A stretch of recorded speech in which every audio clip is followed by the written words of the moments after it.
Tim Walz, the 41st governor of Minnesota, represents a political figure who, like many in power, uses psychological strategies to influence public opinion and maintain control.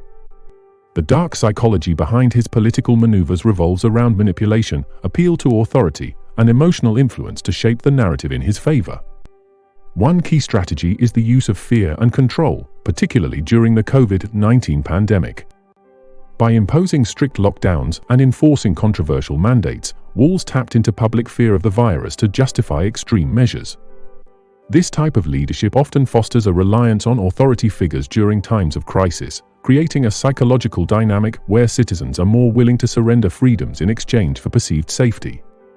Walz also employed guilt-based tactics in public messaging, suggesting that those who questioned the mandates or policies were selfish or acting irresponsibly. This manipulates individuals into compliance by framing dissent as morally wrong, making it harder for opponents to voice their concerns without being socially ostracized. Walz has also leveraged identity politics to consolidate his power, especially during civil unrest following the death of George Floyd. By presenting himself as an ally to marginalized communities, he solidified support among certain demographics. Walz's control over media narratives plays into this dark psychological framework. By shaping what information is prioritized and how it's framed, he influences public perception. When political leaders hold significant influence over the media, they can use it as a tool to reinforce their own agenda while minimizing dissenting voices. Walz's policy decisions often reflect a calculated risk-benefit analysis of political survival.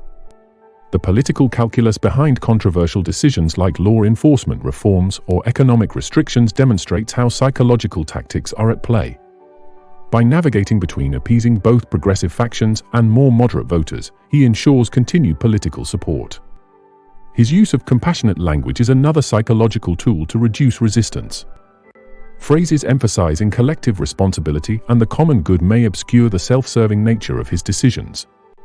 This creates a psychological pressure to conform, presenting his policies as benevolent even when they may have harmful consequences for certain segments of the population.